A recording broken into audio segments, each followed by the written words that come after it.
Alors, on va résoudre trois exercices de mécanique quantique.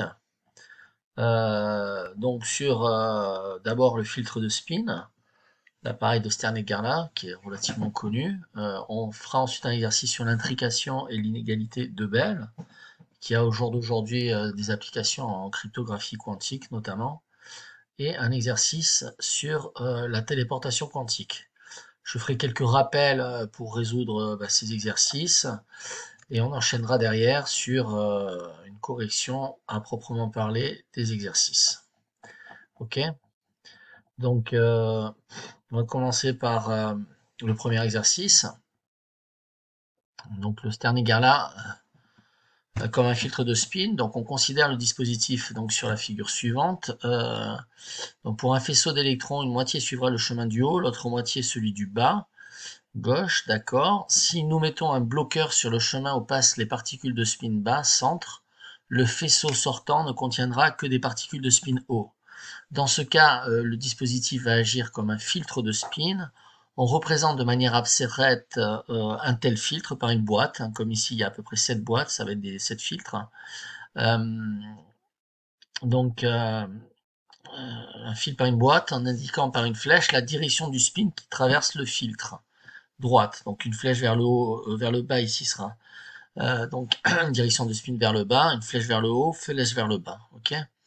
Donc quelle fraction des particules incidentes émerge quand on utilise le faisceau de combinaison de filtres suivant? Voilà. Alors pour résoudre cet exercice, je vais faire un petit rappel préalable.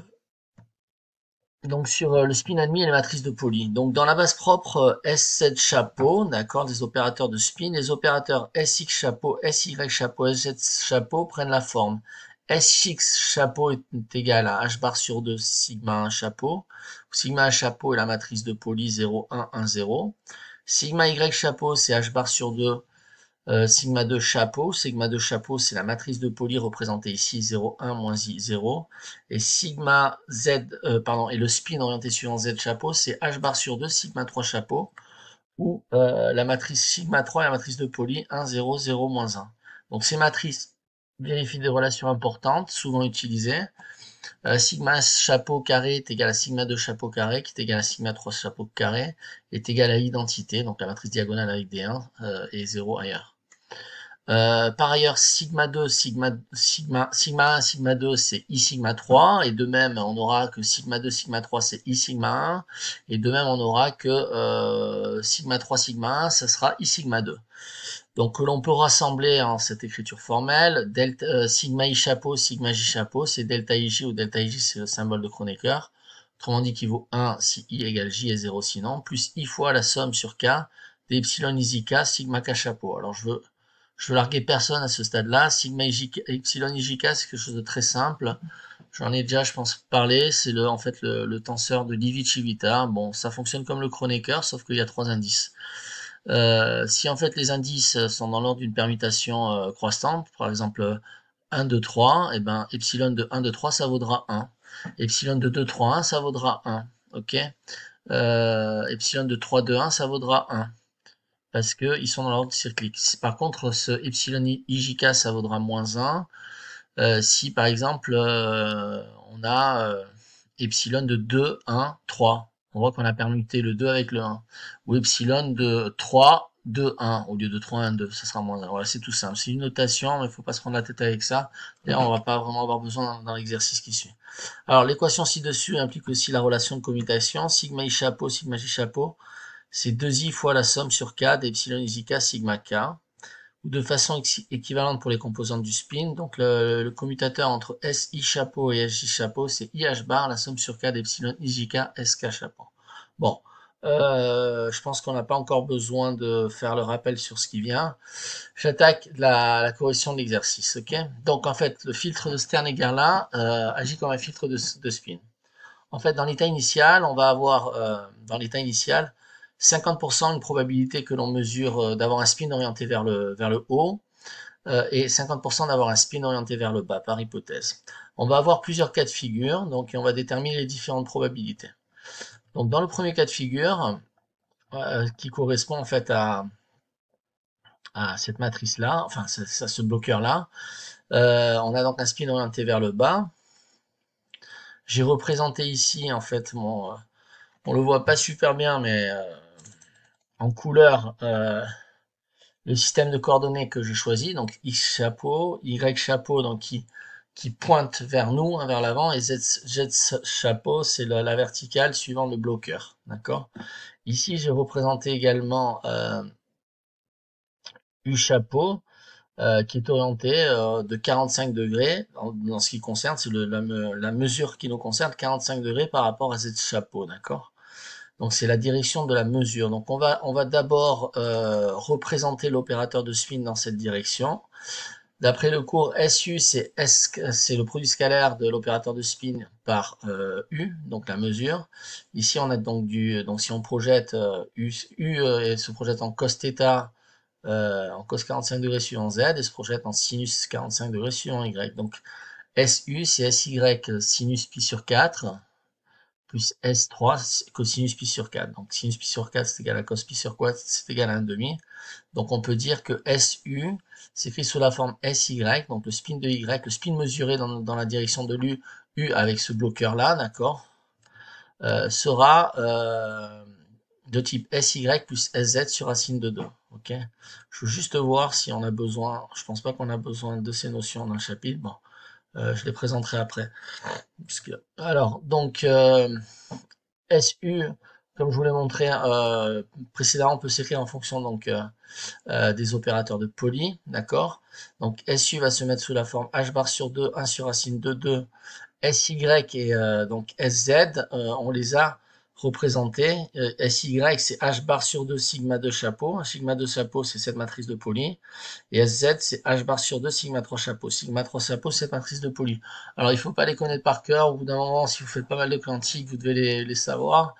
Il les donne dans les examens de quantique, dans les problèmes, les sujets de concours, bon voilà. Bon, autant les connaître. Si vous les connaissez pas, c'est pas la fin du monde. Ils sont donnés dans les exercices, mais il faut savoir que ces matrices sont reliées en fait aux opérateurs de spin. Ok. Donc on a SU qui est h bar sur 2, 1 sur racine de 2, i 1 moins i, 1 i pardon, moins i moins 1 dans la base. Donc j'ai sommé en fait les deux matrices de Pauli hein, représentant ces opérateurs de spin. Dans la base où les états propres plus suivant z et ket moins suivant z selon z bar donc sont diagonaux.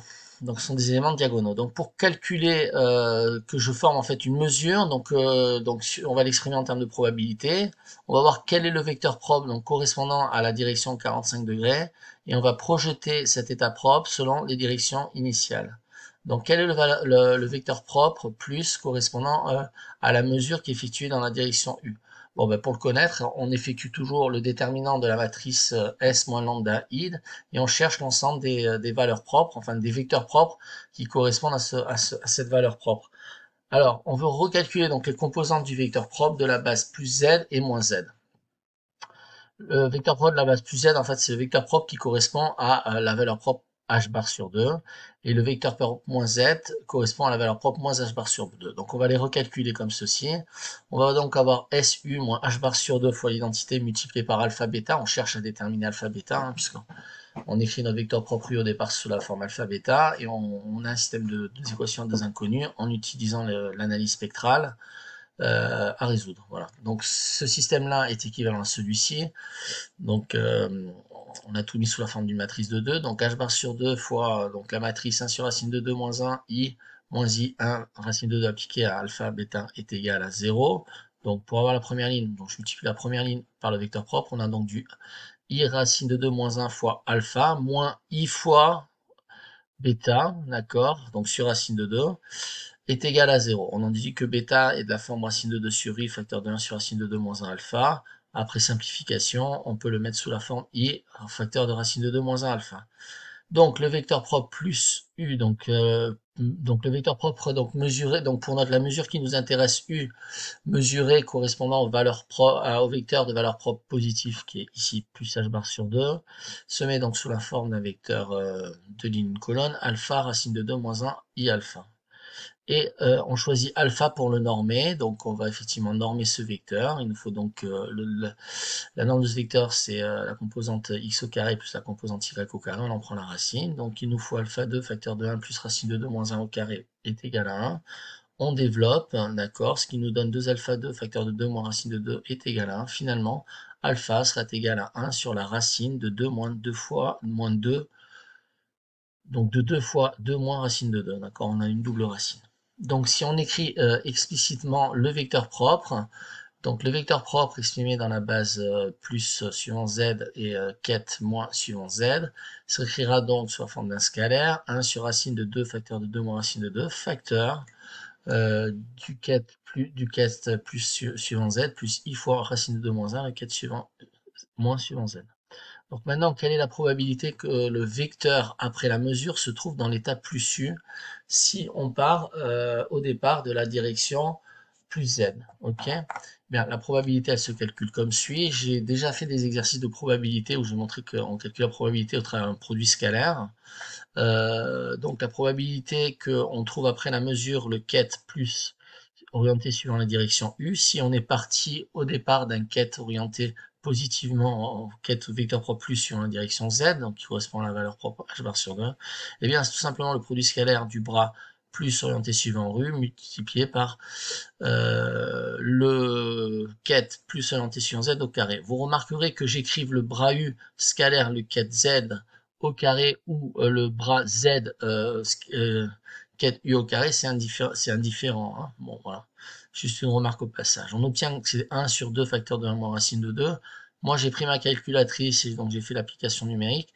Cette probabilité est de 0,85. Donc, on a à peu près 85% de chance que l'on mesure en fait à l'issue de notre expérience donc de Stern égale là 1, suivant la direction U pour la valeur propre plus h bar sur 2, si on est parti au départ d'un ket qui était orienté positivement suivant Z.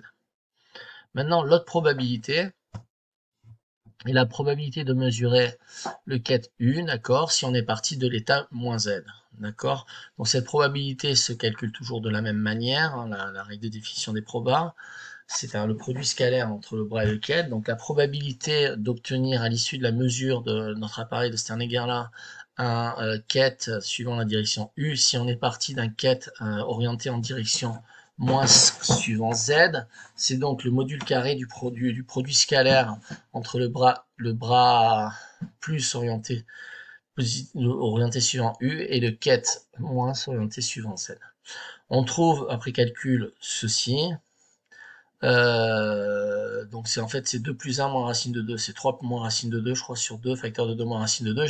J'ai fait le calcul et je trouve 0,15. Bien évidemment, 0,15 plus 0,85, ça fait 1, et la somme des probabilités, de toute façon complète de mesure potentielle, ça fait bien 1, d'accord?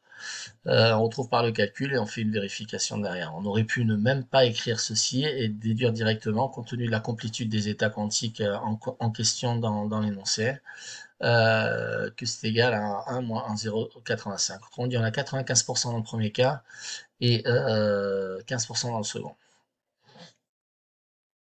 Donc la probabilité pour une particule de passer le filtre et donc la probabilité de passer le filtre si la particule se trouve au départ dans l'état correspondant au ket plus orienté suivant Z, donc multiplié par la probabilité d'être, donc c'est une somme de probabilités conditionnelles, hein, d'accord?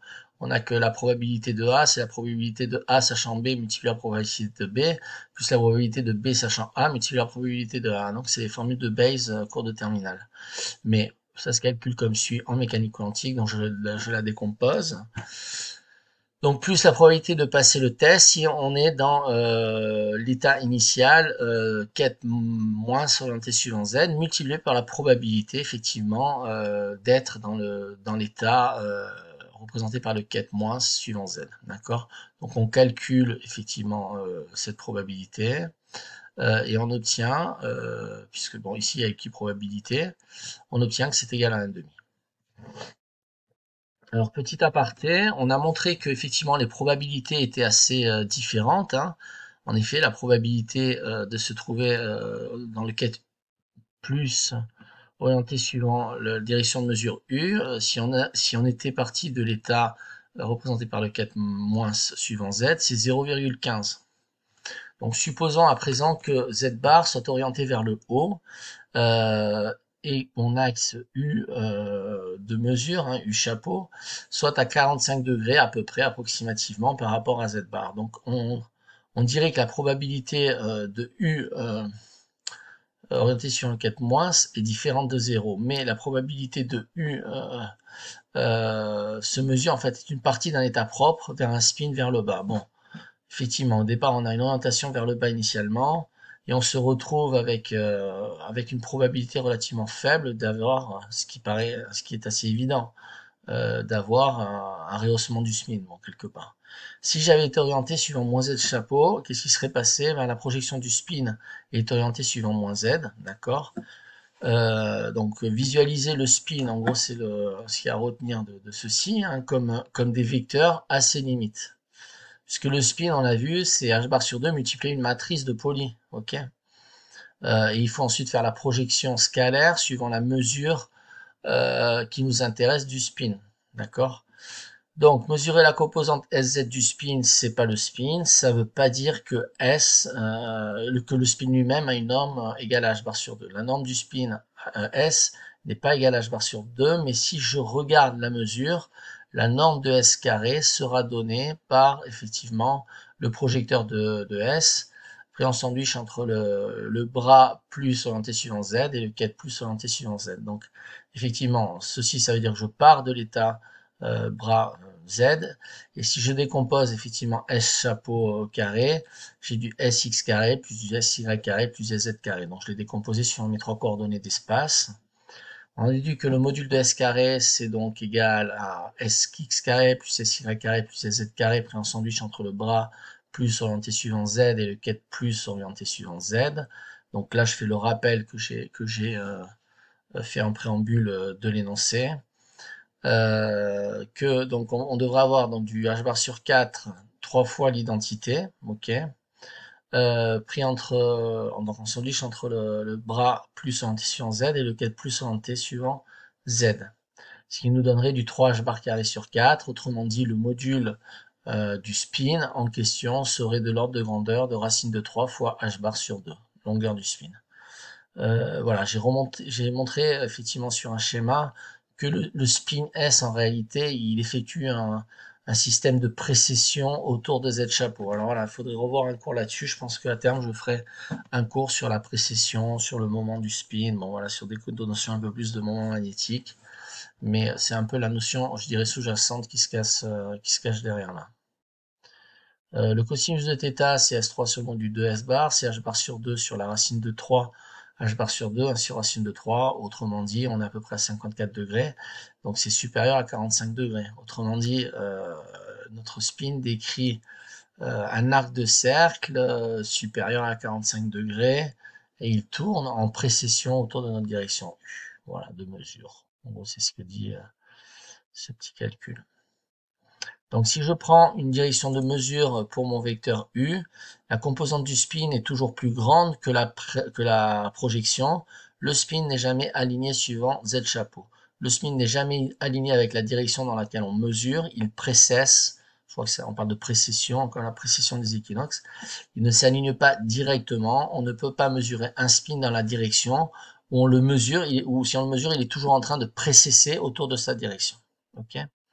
Alors, je pense que je vais faire un rappel de cas de cours, là. Donc, j'ai parlé des opérateurs de Pauli. On reviendra après là-dessus. Alors, en ce qui concerne la partie C, donc la partie C, ah non, elle n'est pas là, génial. Pardon. En ce qui concerne la partie C, d'accord? Donc, on est effectivement dans un bloqueur qui est à l'horizontale, hein, d'accord, et la direction du spin, je la vois pas très bien, j'essaie de faire un zoom. Il me le fait le zoom, il me le fait pas. Il me le fait pas. Bon bref, je pense qu'on est orienté vers le haut. Ok. Donc dans ce cadre-là, donc boîte horizontale, on va avoir SY, le spin sur Y, le quête plus orienté suivant y va être 1 sur racine de 2, le quête orienté suivant z, plus i fois le quête orienté suivant z, en moins. Alors effectivement, je vais faire le rappel de cours. Bon, voilà. Pour pouvoir suivre, je dirais, il n'est pas possible de pousser plus avant la... Alors ça, c'est un cours, effectivement, sur cet égard-là. Phi x, phi y, c'est des phases, en fait, mesurées de la mesure. Donc, pour simplifier la notation, bon, il faut savoir qu'on choisit un couple de phases à l'origine, donc tel que phi x égale 0, phi y égale pi sur 2, ce qui conduit à trois opérateurs, mu x chapeau, mu y chapeau, mu z chapeau, décrivant les trois composantes du moment magnétique suivant les trois axes. Donc les composantes des moments magnétiques relatifs aussi au spin sont de la forme mu x chapeau est égal mu 0 fois la matrice de 2, 0, 1, 1, 0. Mu y chapeau est égal à mu 0 fois la matrice de 2, 0, i moins i 0. Et mu z chapeau est égal à mu 0 fois la matrice de 2, 1, 0, 0, moins 1. Donc nous retrouvons au coefficient mu 0 près les matrices de Pauli introduites au dernier chapitre. Sigma chapeau, donc 0, 1, 0, qui représente un mu 0 fois sigma chapeau. Sigma de chapeau, on le retrouve ici, donc mu 0, sigma de chapeau, c'est mu y chapeau. Et finalement, c'est pareil, on va avoir du mu z chapeau qui va être mu 0 fois sigma 3 chapeau. Les états propres de mu x chapeau et mu y chapeau sont ceux-là. On va les retrouver dans l'exercice. C'est pour ça que j'ai introduit ça. On va avoir donc effectivement le quête plus orienté suivant x, mesuré suivant x, va être une combinaison linéaire, un facteur 1 sur racine de 2 près pour la normalisation, puisqu'on cherche des vecteurs normés. Des quêtes plus orientées suivant z et suivant x. Bon voilà. Et c'est pareil pour le quête y en combinaison linéaire. Voilà. Donc c'est pour ça qu'ils vont apparaître, je crois qu'ils vont apparaître ici. Quoi qu'il en soit, je les présente maintenant. Donc sur la boîte horizontale, on a vu que effectivement, donc comme je le rappelle, on a un bloqueur, c'est ce bloqueur-là qu'on cherche à modéliser, on cherche à comprendre quel est à l'issue de la mesure, donc à l'issue d'un passage, la probabilité d'obtenir une mesure en sortie suivant une mesure de spin donnée, je dirais, en partant d'un état donné. Ok. Donc on va voir SY. Pour SY, on va voir donc le quête Y, le quête plus orienté suivant Y va être égal à 1 sur racine de 2 fois le quête plus orienté suivant Z, plus I fois le quête moins orienté suivant Z. De ceci, on déduit que la probabilité que de passer, notre bloqueur, donc si on est parti du quête plus orienté suivant Z, ça va donc être le module carré du produit scalaire entre le bras plus orienté suivant Y et le quête plus orienté suivant Z. Donc on fait le calcul avec ce terme-là et on obtient que c'est égal à 1,5. Autrement dit, la probabilité de passer si on est orienté au départ en plus suivant l'axe Z, c'est 1,5. Donc la probabilité de passer le filtre se calcule comme suit. On a 1,5 fois 1,5 plus 1,5 fois 1,5. C'est donc 1/4 plus 1/4, c'est donc 1,5. Ok. Maintenant, cas numéro D.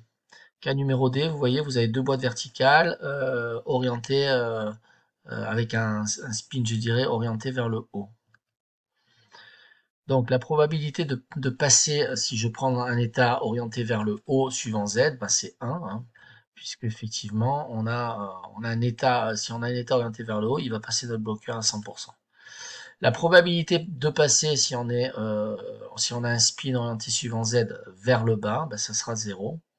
Et donc la probabilité de passer tout court se calculera comme 1 fois 1,5 plus 0 fois 1,5, autrement dit 1,5. Pour la configuration numéro E, on se trouve dans une configuration plus ou moins équivalente à la D, sauf qu'on a un spin haut qui est suivi d'un spin bas. Tandis que là, dans la D, on avait deux spins hauts. Donc on aura une probabilité qui est égale à 0. Les particules qui passent par le spin, donc c'est 0, hein, puisqu'on a un vers le haut et un vers le bas. Pour F, on a effectivement un bloqueur haut, donc avec un spin orienté vers le haut, suivi d'un bloqueur horizontal. Je crois que le spin est orienté à gauche, selon moi.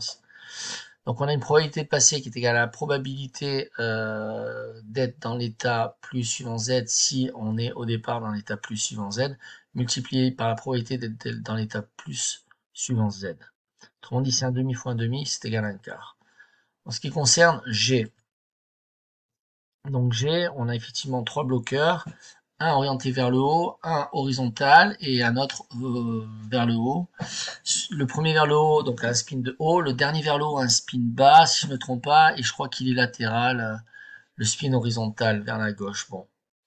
Et donc, on fait un dernier calcul avant de passer à l'intrication, aux inégalités de Bell et à la mesure de Bell. La probabilité de passer le filtre 1 sera 1,5, filtre 2 1,5 et filtre 3 1,5. Autrement dit, la probabilité de passer l'intégralité des trois filtres se calcule comme suit. 1,5 fois 1,5 fois 1,5, c'est 1 sur 2 puissance 3, 1 huitième, à peu près 12,5% de chance. Voilà. Alors, donc maintenant, on va attaquer le problème de l'intrication et des inégalités de Bell, des mesures de Bell, et on finira par la téléportation quantique. Alors, intrication et inégalité de Bell. Donc, je vais lire l'énoncé. Je mets un peu plus, parce que là, vraiment, on voit pas beaucoup. Voilà, je pense que là, vous allez voir un peu mieux. Donc, on considère un système formé de deux particules de spin 1,5 dont l'état de spin le plus général s'écrit sous cette forme. Alors, avant de faire ceci, je pense qu'il faut que j'introduise... j'ai pas du tout introduit le formalisme de Bell. Bon, je pense que vous devez savoir ce qu'il en est. Bon, je fais une petite aparté. Discussion sur l'incompatibilité entre les mesures de mu x chapeau, mu y chapeau et mu z chapeau. Donc les trois opérateurs mu x chapeau, mu y chapeau et mu z chapeau.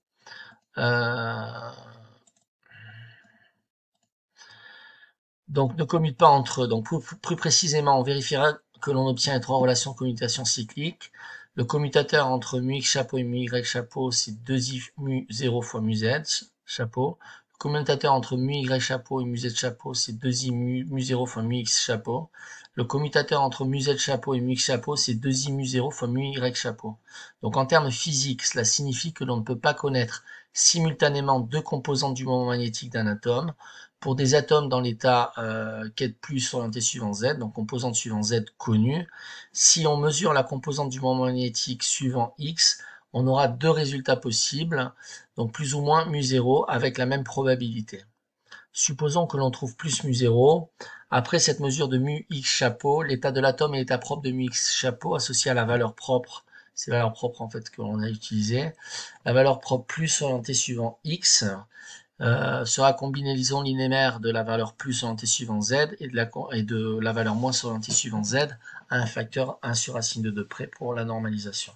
Une mesure de mu x sur l'état ci-dessus redonnera le résultat plus mu 0. En revanche, si l'on revient à une mesure de mu z chapeau, l'expression de plus x suivant x montre que la nouvelle mesure donnera les deux résultats, plus ou moins mu 0 avec des probabilités égales. Donc comme on était parti de l'état plus suivant Z, pour lequel la composante suivante Z du moment magnétique était parfaitement déterminée, on voit que la mesure intermédiaire de mu x a changé l'état du système. Bon, voilà. Bon, ceci étant dit, on va passer aux mesures de Bell. J'ai pas expliqué le produit tensoriel, mais je vais l'expliquer ici de manière simple, succincte, si c'est nécessaire. Alors, intrication, inégalité de Bell, mesure de Bell. Alors, donc, on considère un système formé de deux particules de spin 1,5, dont l'état de spin le plus général s'écrit comme étant une combinaison linéaire, donc de 4 états, donc alpha fois l'état plus plus bêta fois l'état plus moins, plus gamma fois l'état moins plus delta fois l'état moins moins, où la somme du module carré de alpha plus bêta carré plus gamma carré plus delta carré est égale à 1. Donc question, on fait une mesure de spin de chaque particule selon l'axe Z. Quels sont les résultats de mesure et leur probabilité? B. Plutôt que la mesure précédente, on effectue une mesure qui projette l'état de spin des deux particules sur un des quatre états de la base de Bell. Donc les quatre états de la base de Bell sont les suivants. Premier état, c'est l'état correspondant aux quêtes psi+, qui est égal à 1 sur racine de 2 fois l'état correspondant à donc plus l'état correspondant à moins. On aura psi- qui est égal à 1 sur racine de 2 fois l'état correspondant à moins l'état correspondant à moins. On aura phi+ qui est égal à 1 sur racine de 2 fois l'état correspondant à plus l'état correspondant à moins plus, et on aura enfin phi moins, qui est égal à 1 sur racine de 2 fois l'état correspondant à plus moins, moins l'état correspondant à moins plus. On nous demande de vérifier que cette base est orthonormée, et on nous demande quelle est la probabilité de chacun des 4 résultats possibles. Ok. Alors, donc j'ai réécrit notre quête psi comme combinaison linéaire des différentes quêtes. Donc on va faire un peu une introduction au départ et un petit rappel en préambule. Donc deux particules à 2 degrés de liberté, qui ont 2 degrés de liberté, en fait on va devoir considérer le produit tensoriel de leur espace de Hilbert. Alors ce produit note tensoriel, je crois que je l'avais déjà énoncé dans une vidéo précédente, mais je ferai je pense par la suite un approfondissement dans une vidéo ultérieure je pense. Donc on va le noter Hilbert comme étant le produit tensoré, hein, ce plus cette croix comme ça, c'est un produit tensoré des espaces Hilbert de H1 et H2. Et ça représente toutes les combinaisons linéaires de tous les éléments qui peuvent s'écrire sous la forme d'un ket phi1, où phi1 appartient à l'espace de Hilbert H1, croix, donc pour dire produit tensoriel, ket phi2, où phi2 appartient à l'espace de H2. Donc nécessairement, on va avoir du phi1 ket tensoré avec phi2, et phi1, il appartient à l'espace tensoré phi1. Il n'appartient pas à phi2 et vice versa, d'accord. On doit avoir nécessairement en première position du produit tensoré un ket phi1 qui appartient à notre premier espace de Hilbert. De même, pour le ket phi2, il doit appartenir à l'espace de Hilbert H2, ok. Donc, on associe un état de l'espace 1 avec un état de l'espace 2, en particulier toutes les combinaisons linéaires de type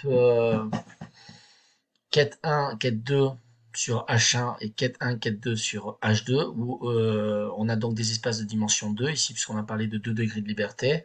Donc, qui dit espace de dimension 2 dit base de dimension 2. Donc, on considère que les ket 1 et les ket 2 sont les bases des dimensions de l'espace de Hilbert H1. On peut aussi également considérer H2 comme étant H1, hein, on peut dire H1 avec lui-même, on peut effectivement les considérer comme ayant la même base, d'accord? Donc ce qu'il faudrait dire que H1 égale H2 finalement. En particulier, si toutes les combinaisons linéaires donc s'écrivent sous la forme ket 1 de H1 tensoré avec ket 1 de H2, ket 1 tensoré avec ket 2, ket 2, donc le ket 2 de H1 tensoré avec ket 1 de H2, ket 2 donc de H1 tensoré avec ket 2 de H2, on a un espace à 4 dimensions. On peut écrire effectivement cet espace à 4 dimensions sous la forme d'une écriture compacte. Donc je la présente, c'est l'écriture compacte qui est utilisée dans l'intrication de Bell, dans ces exercices, et qui sera utilisée par la suite en téléportation quantique. Je vous rappelle que la téléportation quantique fait au jour d'aujourd'hui, encore en 2020, l'objet de nombreuses recherches appliquées de la part de la physique théorie, de la part des gens qui travaillent en quantique, et qui ont des débouchés potentiels extraordinaires sur l'industrie, et pas seulement sur la cryptographie quantique, la blockchain et compagnie. Voilà. Cette parenthèse étant dite, on en revient à nos calculs de mécanique quantique élémentaire. Donc, cet espace à 4 dimensions, je disais, pouvait se mettre sous une écriture un peu plus compacte, et c'est celle-ci, l'écriture la plus compacte. En fait, on nommait les quêtes, et donc quête 2 tensoré avec quête 1, on va l'écrire directement le quête 1,1. Ok. De même que quête 1 de l'espace de Hilbert 1 tensoré avec quête 2 de l'espace de Hilbert 2, on va le mettre sous la forme directe quête 1, 2. Ok. De même, le quête 2 tensoré avec de l'espace de Hilbert 1, du premier espace de Hilbert avec le quête 2 tensoré de l'espace de Hilbert 2, on va le mettre sous la forme d'un quête 2, 2. Mais on saura que le premier 2 correspond au premier espace de Hilbert, d'accord? Et le deuxième 2 correspond au deuxième espace de Hilbert. Il ne peut pas y avoir permutation. Donc, les bases, on a donc 4 vecteurs, 4 quêtes de base, hein, c'est des 4 quêtes, donc c'est les quêtes plus, moins plus et moins, forment une base du produit tensoriel de l'espace de Hilbert de spin 1,5 multiplié par l'espace de Hilbert de spin 1,5. Donc, on pourra parler de base et on pourra avoir l'écriture suivante. Donc l'espace de Hilbert de spin 1,5 tensoré avec l'espace de Hilbert de spin 1,5. Voilà. Si vous écrivez ça, ça sous-entend toute le formalisme que j'ai explicité, définition en fait que j'ai explicité ci-dessus. Donc l'état de spin le plus général de deux particules est une combinaison linéaire de ces vecteurs de base. Donc on va avoir 4 résultats possibles. Ok, donc probabilité que on mesure donc dans l'espace de Hilbert 1 une valeur propre, donc ça peut être un niveau d'énergie h bar sur 2, et dans l'espace de Hilbert 2 un niveau d'énergie h bar sur 2. Et ben ce sera égal donc au produit scalaire du ket plus, donc correspondant à ces deux états d'énergie, par le bras psi, ok, au carré. Autrement dit, ce sera le module de alpha au carré. Ok, module d'alpha qui, je vous le rappelle, a été défini précédemment. Ok, je remonte. Enfin bon, voilà.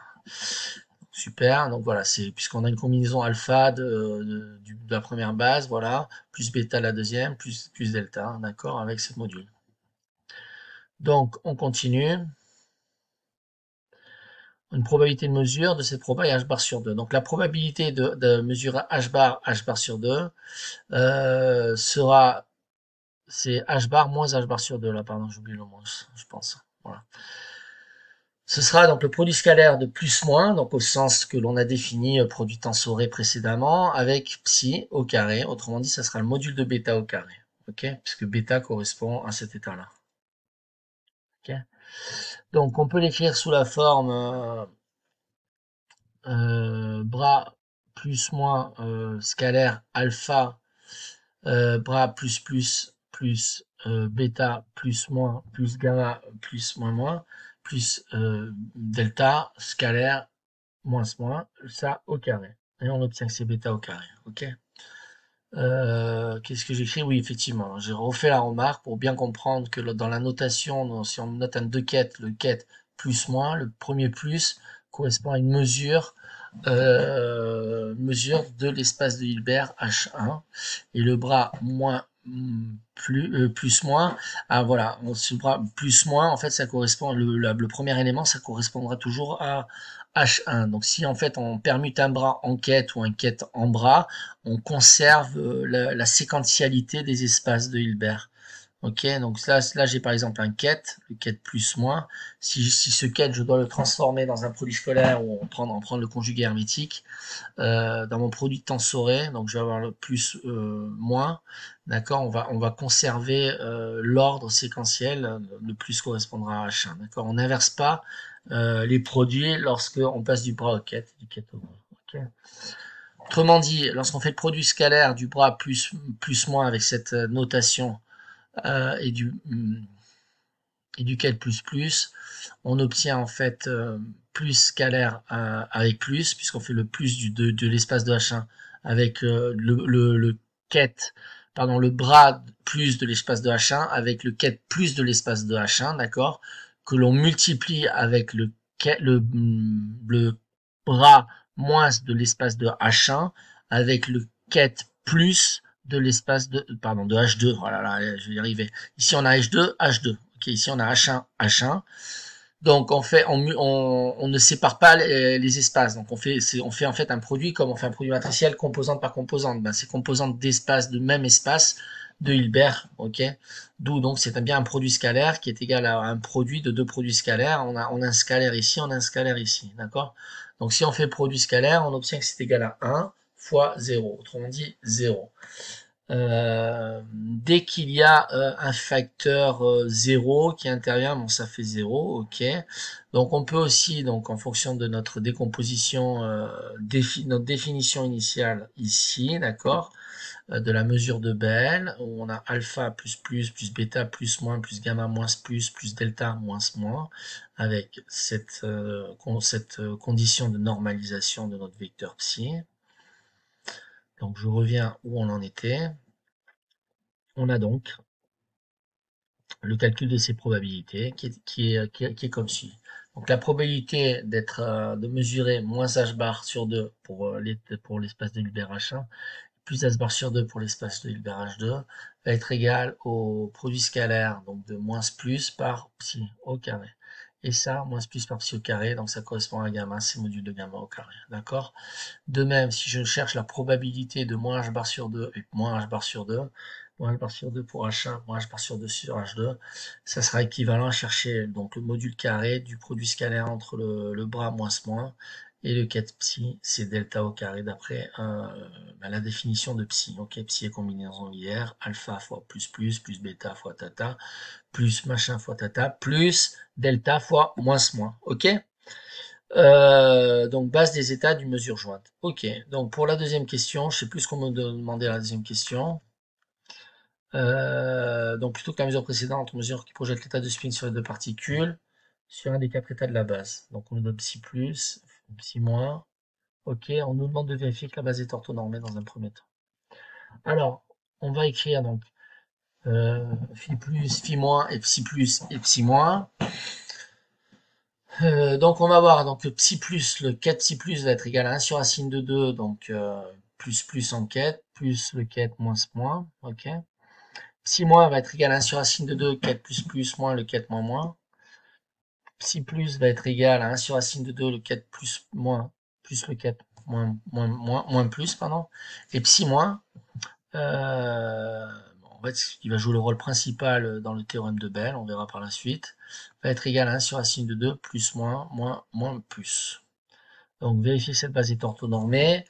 Donc notant qu'on a effectivement 4 vecteurs de base qui sont ces 4 vecteurs de base là, et en fait on va à ces 4 vecteurs de base pour une simplification de calcul ou pour une représentation mentale plus cohérente, plus facile en fait pour une question de manipulation de ces vecteurs, en fait, qui sont des vecteurs un peu de Dirac, hein, mais de Dirac, on va dire intriqué, puisqu'on on fait intervenir un produit tensoriel de deux espaces de Hilbert. Il faut savoir que le premier terme correspond au premier, le deuxième au deuxième espace de Hilbert. Et bien tout simplement, on va simplifier la vie, on va utiliser le calcul matriciel pour modéliser ces vecteurs de Bell. Voilà. Hein. Et donc on dira tout simplement que le ket plus, ça correspondra à la matrice de 2 avec 1 en premier élément, première ligne, et des zéros partout ailleurs. D'accord. Autrement dit, en fait, lorsqu'on fait voilà, le produit scalaire du ket du bras plus avec le ket plus, c'est équivalent en fait en notation de Dirac, ça sera équivalent avec cette notation là matricielle, si ça c'est le vecteur 1, à dire que l'on fait le produit 1 par 1. Voilà. Donc avec cette notation là, on peut noter effectivement plus moins comme étant la matrice 0, 0, 0, 1. Donc plus moins, on dira qu'il y aura un 0 effectivement en première ligne, deuxième colonne. On notera moins plus la matrice 0, 0, 1, moins 1. Ok.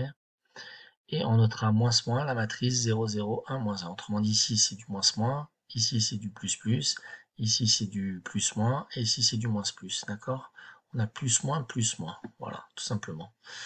Bon, donc en notant comme ceci, en fait, on va utiliser la notation dimensionnelle, bidimensionnelle en deux, matrice de 2, mais bon, on aura 4 inconnus suivant les 4 directions en fait des 4 vecteurs de base de Bell, hein, et on pourra les noter alpha, bêta, gamma, delta dans notre calcul, puisque alpha correspondra bien à ce quête-là, à plus, bêta va correspondre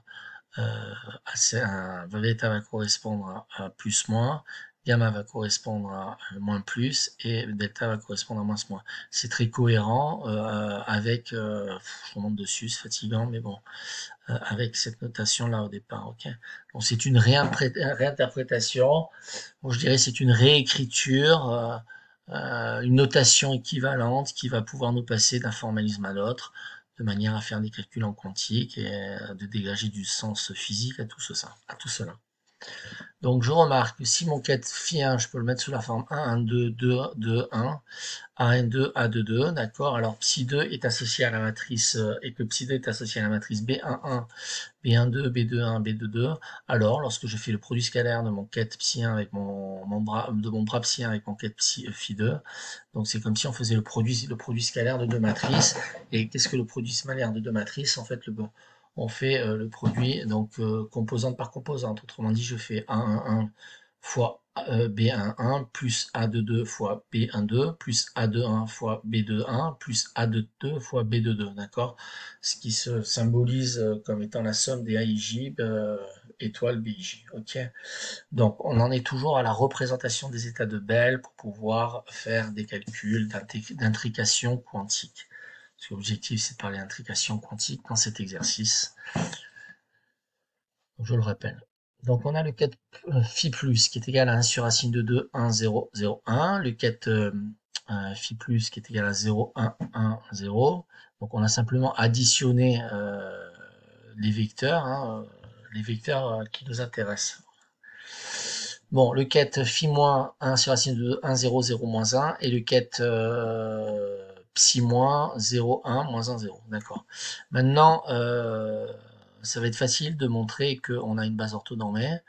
Effectivement, on aura donc le produit scalaire de psi plus par psi plus, ça sera 1 demi facteur de 1 plus 1, puisque psi plus par psi plus, ben, on aura du 1, on prend la base orthogonale, donc on aura du 1 plus 1, d'accord, multiplié par 1 sur racine 2, multiplié par 1 sur 1 de sin de 2.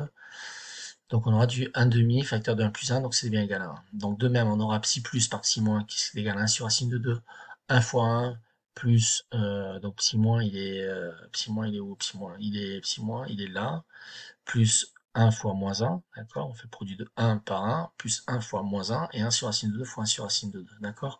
Donc vous avez compris le calcul, la méthodologie, donc on procède par la suite, comme ceci. Remarque, on remarque que les états de Bell, j'ai soif, j'ai rien à boire, donc que les états de Bell sont des états propres de l'opérateur de permutation. Ok? Alors l'opérateur de permutation, c'est quoi? C'est l'opérateur pi qui est défini comme pi appliqué au quête S1, S2, bah, va nous donner le quête S2, S1. Donc on a bien permuté, en fait, on a permuté les éléments et donc les espaces de Hilbert, bon, quelque part. Au niveau matriciel, ça correspond à transposer la matrice, d'accord? Donc quand vous transposez la matrice, vous obtenez une relation équivalente. Aussi, l'opérateur pi appliqué au quête phi plus, ça va être égal au quête phi plus, donc donc il va permuter plus en plus et moins en moins. Donc si je fais la même chose, donc mais on aura donc le quête phi, l'opérateur pi appliqué à psi plus, ça sera psi plus, d'accord. Et le quête et l'opérateur pi appliqué au quête phi moins, ça sera moins psi moins, d'accord. En effet, pi appliqué à psi moins, ça sera 1 sur racine de 2 fois moins plus moins, ça sera moins 1 sur racine de 2 fois plus moins plus est égal à moins phi moins. Donc on peut dire que ce sont des vecteurs propres de l'opérateur de permutation. La fonction d'onde des particules doivent être des vecteurs propres et l'opérateur de permutation par une fonction de spin de 1,5. Bon, les fonctions propres, les fonctions propres devant être antisymétriques, voilà, c'est des propriétés qui sont relativement avancées en quantique.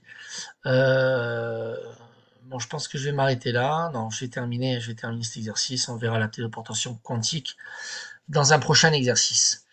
Donc on en était là, donc on fait les calculs. Donc si le quête psi pardon, est de la forme alpha, bêta, gamma, delta, alors le produit scalaire donc de phi plus par psi au carré sera égal à 1 demi alpha plus delta au carré. Donc 1 demi parce que c'est 1 sur racine de 2 au carré, d'accord, et le reste, donc j'ai détaillé le calcul ici, donc on fait le produit scalaire 1 sur racine de 2 de la matrice 1, 0, 0, 1 par la matrice alpha, bêta, gamma, delta au carré. Donc on fait 1 fois alpha, plus 0 fois bêta, plus 0 fois gamma, plus 1 fois delta, le tout au carré. On obtient bien que c'est égal à 1 demi de alpha plus delta au carré, d'accord, ce qui est ce que j'avais écrit ici. De même, si on fait le produit scalaire du bras phi moins par le quête psi au carré, on va obtenir que c'est égal à 1 demi de alpha moins bêta au carré. Et si on fait le produit scalaire de psi moins par phi au carré, on va obtenir 1 sur racine de 2, donc fois donc le produit matriciel entre alpha, bêta, gamma, delta et 0 plus 1, 1, 0. Autrement dit, donc 1 demi au carré, ça fait 1, fois alpha fois 1 plus bêta fois 1 plus gamma fois 1 plus delta fois 0, ok, au carré. C'est donc égal à 1,5 de bêta moins gamma au carré. Donc cette notation matricielle simplifie tous les calculs de Dirac. Donc je fais effectivement une dernière remarque. Donc la base de Bell, eh bien une combinaison linéaire des vecteurs, donc on a bien des combinaisons linéaires des vecteurs de la base de Bell, donc 4 états. Tout vecteur s'obtient comme combinaison linéaire, donc c'est l'exemple donc des états phi qui mélangent plus et moins. Et donc plus, donc on a vu qu'on pouvait l'écrire sous la forme matricielle 1, 0, 0, 1, mais ce 1, 0, 0, 1 peut se décomposer suivant cette forme matricielle 1, 0, 0, 1 et 1, 0, 0, moins 1. Vous voyez que moins 1 plus 1 ça fait 0, fois 1,5. Autrement dit, on peut le mettre sous la forme 1 sur racine de 2, 1, 0, 0, 1, plus 1 sur racine de 2, 1, 0, 0, moins 1 fois 1 sur racine de 2. Autrement dit, sous la forme d'une combinaison linéaire à un facteur 1 sur racine de 2 près qui sert pour la normalisation, 4 psi plus 4 psi moins, d'accord. De même, le 4 moins va être égal matriciellement à 0, 0, 0, 1, qui est égal en fait à une combinaison linéaire, donc via un facteur 1 sur racine de 2 qui sert pour la normalisation, des 4 psi plus moins 4 psi moins, d'accord. De même, le 4 plus moins, qui représente matriciellement 0, 1, 0, 0, d'accord, peut être combinaison linéaire via le facteur de normalisation 1 sur racine de 2, des 4 psi plus psi moins. Donc de façon compacte, moins plus c'est 1 sur racine de 2, psi plus moins psi moins. Donc c'est des vecteurs propres de la base de Bell, et la superposition de ces états plus moins va correspondre donc à plus h bar sur 2 pour la première particule et moins h bar sur 2 mesuré suivant la seconde particule. Bon voilà. Compte tenu de l'heure, je ferai l'exercice sur la téléportation quantique dans une prochaine vidéo.